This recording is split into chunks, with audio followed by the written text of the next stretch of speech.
Imagine a time when the land we now call America was not yet united, where indigenous tribes, with their distinct cultures, lived across vast and varied territories. These tribes had thrived for thousands of years before the arrival of Europeans, who saw this new world as a land of endless opportunity and promise.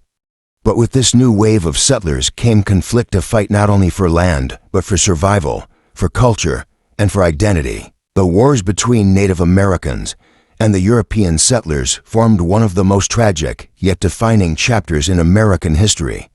This is the story of how those conflicts began, how they shaped the country's destiny, and how the legacies of these wars continue to influence the United States today. The arrival of European settlers on the American continent wasn't a peaceful one. For the indigenous tribes, the arrival of foreigners meant more than just new people. It marked the beginning of a struggle for control over the lands they had inhabited for millennia. From the very first days of colonization, there were tensions. While some tribes initially attempted to trade and cooperate with settlers, others saw the encroachment as a threat to their way of life. The early conflicts were small skirmishes, but they set the stage for larger and more devastating wars. The French and Indian War 1754-1763 was a pivotal event in these tensions. European colonial powers, mainly the British and French, fought over control of North America, and both sides courted Native American tribes for their alliances. The war left the Native Americans divided, some siding with the French who had maintained better relations with them, while others sided with the British. Regardless of their alliances, the end of the war would change everything for Native tribes. Britain emerged victorious, but the cost of this victory was the imposition of British control over the land. In 1763, the Royal Proclamation, issued by King George III, forbade settlers from moving westward into lands reserved for native tribes. But the settlers ignored this, pushing further into tribal territories. This provoked Pontiac's Rebellion 1763-1766, a pan-tribal uprising led by the Ottawa chief Pontiac, who sought to drive the British from the Great Lakes region. For the Native Americans, it was a rare moment of unity. Pontiac's forces were initially successful, even laying siege to Fort Detroit, but despite early victories, the rebellion was eventually suppressed, and its failure marked the beginning of a new phase in the conflict between Native Americans. The American Revolution, 1775-1783, added another layer of complexity to the struggle.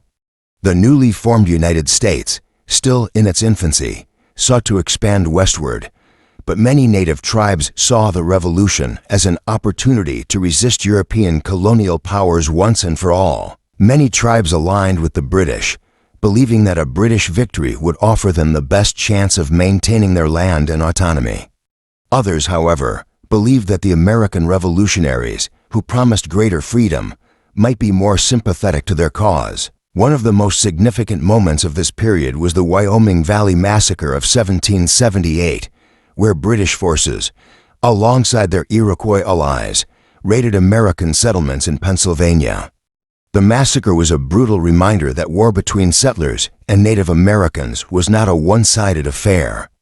In retaliation, General John Sullivan led a scorched earth campaign against the Iroquois Confederacy, burning villages and crops in an effort to destroy their capacity to resist. Despite these violent conflicts, personal stories from this era stand out.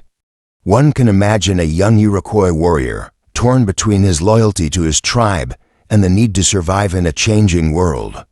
His path would not only be shaped by military victories or defeats, but also by the pressure to adapt to the new political and cultural realities that were taking hold across the continent. After the American Revolution, the newly established United States faced a pressing issue: how to expand westward without provoking further conflict with the Native Americans. But expansion seemed inevitable. The Northwest Indian War, or Little Turtles War, erupted when a coalition of tribes in the Northwest Territory, including the Shawnee, Miami, and Delaware, joined forces to resist U.S. settlement. The most significant early victory for the Native forces came in 1791 at the Battle of the Wabash. were a confederation of tribes under the leadership of Little Turtle and Blue Jacket dealt a crushing blow to General Arthur St. Clair's army, killing nearly 1,000 soldiers. This was one of the worst defeats ever inflicted on U.S. forces by Native American warriors. However, the U.S. would eventually regroup and under General Anthony Wayne, achieve victory at the Battle of Fallen Timbers 1794.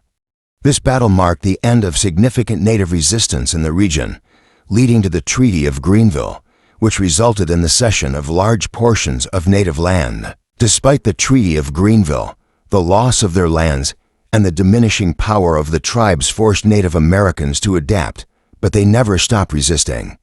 Their determination to protect their territories and cultures would continue to shape the course of American history. The 19th century saw the acceleration of U.S. westward expansion. The Indian Removal Act of 1830 authorized the forced relocation of Native American tribes from their ancestral lands to territories west of the Mississippi River. The forced march of the Cherokee and other southeastern tribes to what is now Oklahoma became known as the Trail of Tears. Thousands of Native Americans died from hunger, disease, and exhaustion during the grueling journey. Meanwhile, tribes like the Seminoles in Florida continued to resist removal through guerrilla warfare. Known as the Seminole Wars, the Seminole leader Osceola became a symbol of this resistance. The U.S. military struggled to suppress the Seminoles, and despite a prolonged conflict, the Seminoles held on to parts of Florida, defying the U.S. government for years. The personal cost of these conflicts can be seen in the stories of families forced to abandon their homes, in the heartache of losing loved ones, and in the resilience that allowed many tribes to survive, adapt, and fight on. The wars fought between Native Americans and settlers, and the resulting treaties, are not just ancient history. They continue to influence the struggles of Native American communities today. The loss of land, culture, and sovereignty remains a painful legacy for Indigenous people. Yet, despite these hardships, Native Americans have shown remarkable resilience, adapting to changing circumstances while holding on to their identities. The lessons of these conflicts are profound: the importance of protecting one's culture, the cost of progress, and the necessity of understanding the perspectives of others. The Native American fight for their land and rights did not end with the signing of treaties. It continues in courts, in schools, in the arts, and in the hearts of Native American communities across the country. Their story is a testament to the enduring strength of human spirit and the need for justice and equality.